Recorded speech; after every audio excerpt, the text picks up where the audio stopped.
ですか? Hi, hello. Magfest. It's a music and games convention held in the Washington, D.C. area. It was my second time attending. I went with some online friends and I had an amazing time. Now that I'm back with a microphone in front of me, I can relay my story to you. Here's what happened. Wednesday was largely just a travel day. After saying goodbye to Mr. Bones again, catching up on Red Vox's discography because they were playing at Magfest, and it was definitely not because I had never heard their music before, teehee, I arrived at Reagan International and convened with friends. Then we just looked at moving images for the rest of the night. I need to get this on video for content. B-roll. Content farmer, can't enjoy a moment with his friends. YouTuber. Now, the convention was once again taking place in Maryland at the Gaylord Hotel. It's as grand as ever, and it feels like I was here yesterday. Yeah, time dilation is real. At this point, I've already got my registration badge with the legally distinct Sonic characters on it. Yeah, this year the con is themed after Sonic Mania. In retrospect, I wish I could have seen T-Lopes. He was in attendance. But lines for his appearances always filled up before I got the chance. But yeah, that's the big theme of this convention, not being able to go to panels because the rooms were too small. I managed to get inside the panels I really wanted to see, but in the case of the one happening on midnight this Saturday, I had to show up 90 minutes earlier. It's nuts. Luckily, the venue always has something going on in case you're left with nothing to do for an hour, but without careful planning, you're not going to make it to the bigger events. I wasn't this early last year, so it's kind of interesting to see the con in this quieter state before most of the guests show up. Not a lot to do right now other than capture footage, but still. Fantastic! I want to take this time to issue a correction. In the last video I said the random attendee screaming was a reference to Wolverine in Marvel vs. Capcom 2 or something to that effect, but this is wrong. It's actually a reference to Colossus and his screaming in the X-Men arcade game. I wasn't familiar with the game and I was too lazy to actually research, so here's a clip of it.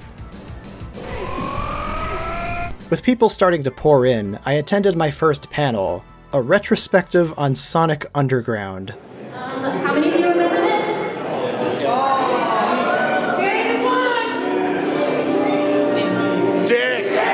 Now, I've only ever remembered this show as a weird, slightly embarrassing anomaly where Sonic had siblings and they were all voiced by Steve Urkel, and they all sang terrible music. I mean, terribly bodacious music. The show's opening is such a guilty pleasure. The way they speed through the premise, and the premise itself being ridiculous for a Sonic thing, I don't know, it's funny.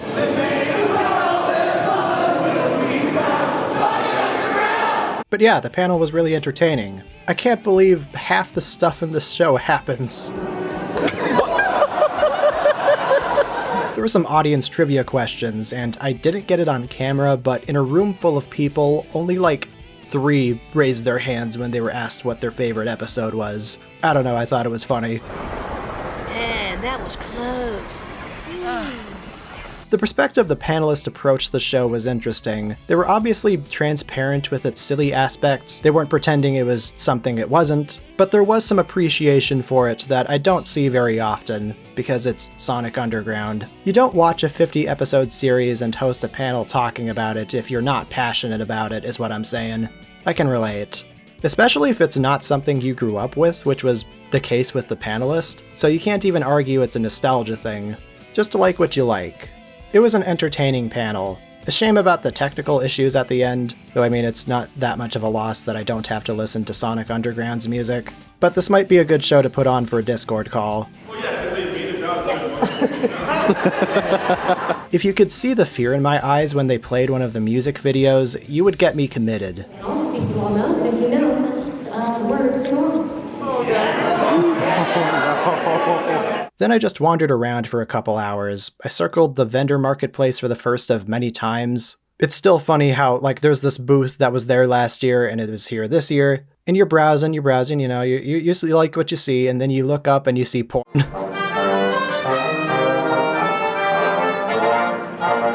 I checked out the console museum. It's always cool seeing this video game history. Playing a Toho game on its original hardware is very weird. Like, look at these arrow keys. I had to rewire my brain a little bit just to adjust to it.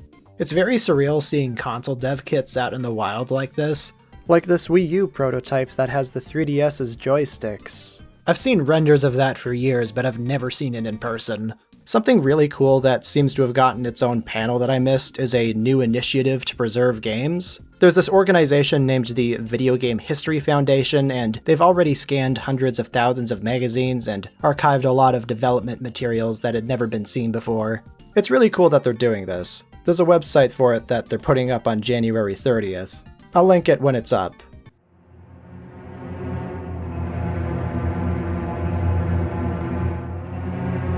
Hours later, I attended a speedrun of the NES game Gimmick. Now this was a game that didn't initially release in North America. It was PAL and Japan exclusive, and it sold terribly. Though like many cute little games that were ignored on release, it eventually got a cult following. And by cult, I mean like 4 members on Reddit. Still, big enough to get an official North American Switch release recently. The game itself is fine. I think the art style is super appealing. The game's platforming and action revolving around timing a bouncing object was novel for its time. It's unrelentingly difficult in that classic Nintendo way, which I can either take or leave, honestly. What's always endeared me to it more than anything else was its soundtrack.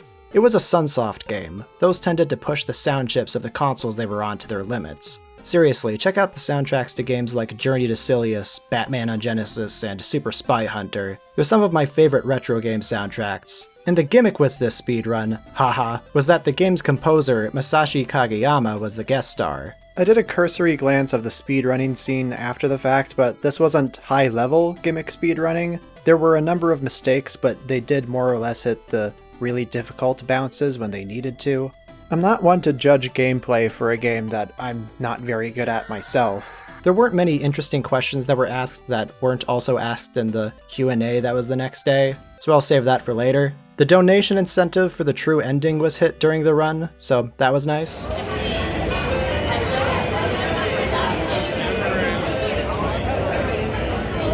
We ended the night by watching Crocodile Dundee 2. It wasn't very good.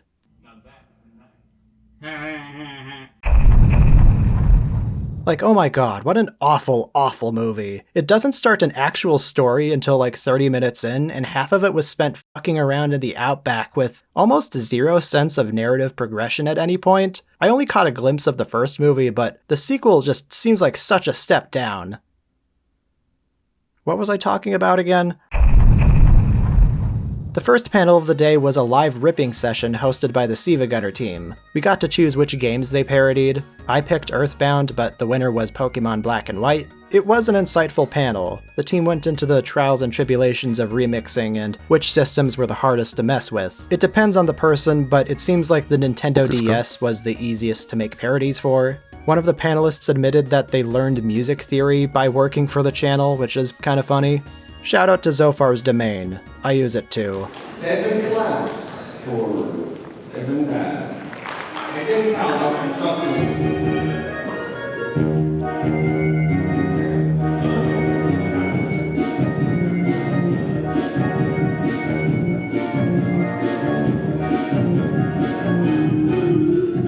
After all that, I got in a very, very, very long line for the Redvox concert, the lead singer of which is Vinny from Vinesauce. We are Redvox and we don't play video game music, but you may have seen me play a video game. Keeps you awake. If there's no doubt that your troubles will stay, if you don't push them away. The Vinesauce autograph booth was held right next to the Siva Gunner rave, which very candid about the audience overlap there. So I had Vinny sign this. He insisted that the signature be as small as possible. I couldn't imagine why. So we went out and got dinner at a nearby chain named Cadillac Ranch. There was a giant mechanical bull in there. Now, seeing people try to ride this is already funny, but when it's near a convention and everyone is like half in cosplay and they're doing it, that makes it even funnier. The food was excellent too. They messed up a couple of our orders, but it turned out fine in the end. Off the shits.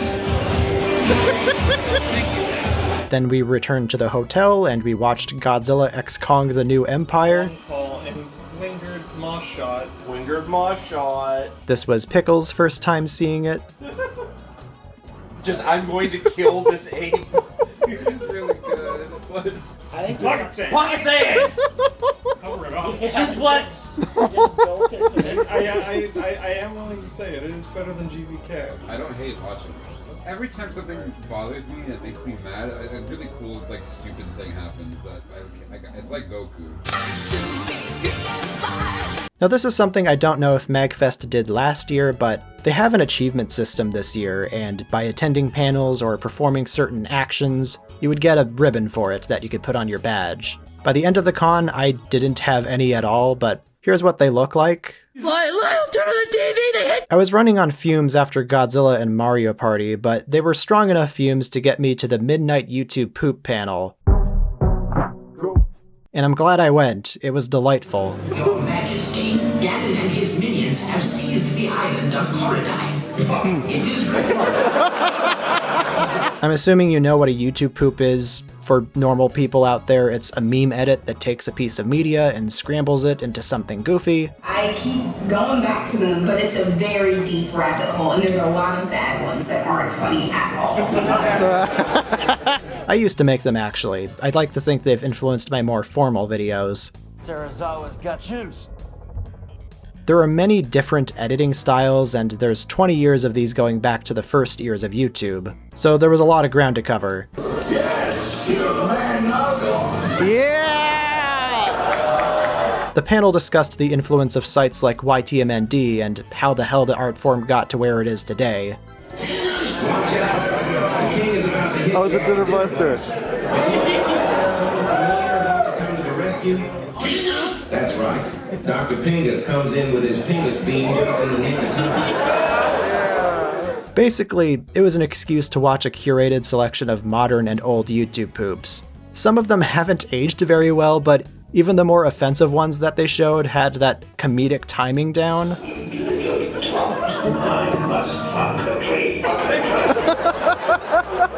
The script and presentation from the panelists was outstanding. When I was doing research for this slideshow here, my jaw hit the floor when I read that name. I don't even know if this can be called YouTube poop rightly. Some people out there might call it a YouTube poop music video, but, well, it might be too good to be poop. Wow. Yeah!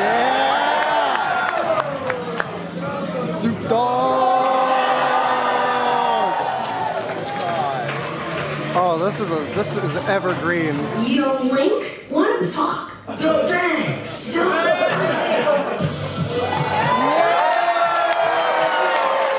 Anyways, have a good night.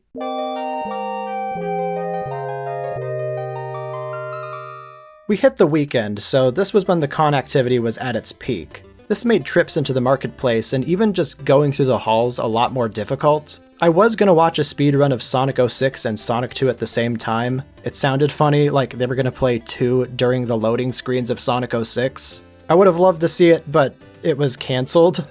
Oops. I decided to go to the arcade room for the first time of this trip. It's as much of a sensory overload as ever, but that gives it character. It's so cool getting to see all this gaming history in one place. Ditto for the console room. The next panel I tried to attend was A Day in the Life of a Video Game Lawyer, where a panel of lawyers would have discussed horror stories relating to the times they worked on video game cases. But yeah, the line for this was also too long, and the room reached capacity. Oops. So I went out and loitered. I loitered a little too hard in the marketplace, because I missed a little bit of another panel I was interested in, a Q&A with the Gimmick composer Masashi Kageyama. Some highlights. When he was doing his soundtrack for Gimmick, he based everything off the art and animations that he was sent over. I had always just assumed Sunsoft was full of music enthusiasts, so getting direct confirmation that was the case and that's why their soundtracks sound the way they do was a bit cathartic. And the funniest bit of trivia was that he would go out for walks, and when he thought of a melody, he would go to a telephone booth and hum it into his answering machine just so that he wouldn't forget it. That's kind of like whenever I whip out my phone when I have a note about this convention, so I can relate to that.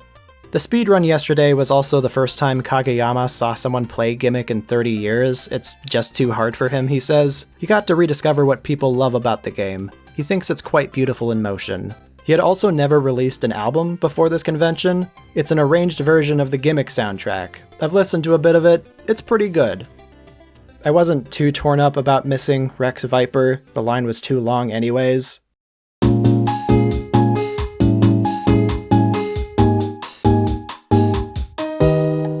creator. No, I'm trying to film a time lapse. Content creator. Transitions are important. We got in line extra early for the Midnight E3 2010 roleplay. It was hosted by some small YouTuber, he's a bit niche. Jokes aside, I figured we should be early since he put up a video advertising this on his channel, which has like 1 trillion subs. This paid off because the line for the event ended up traveling all the way down the hall.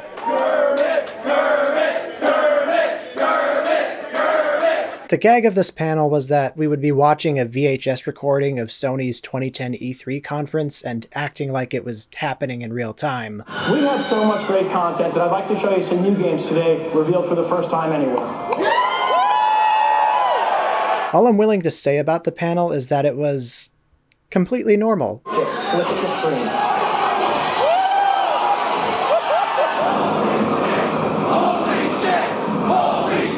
So this will let me take the form of a rat.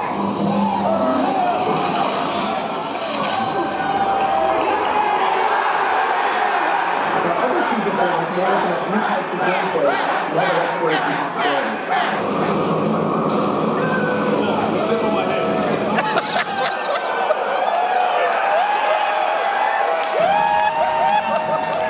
That's about as much as I think I can show. I'll release more on my second channel when the official VOD goes up. Wednesday, Thursday, Friday, Saturday, Sunday. I woke up and it was already the final hours of the convention, which is fine by me. I've hit con fatigue. Other guests were packing up in droves, but I was here in DC for another day, so fuck it, why not? I went to the Toho photo shoot, I did a quick arcade run, then I was out of there. So long, Gaylord. With an entire day to murder, the gang and I went to point at dead animals in the Smithsonian, and then we went out for Korean barbecue.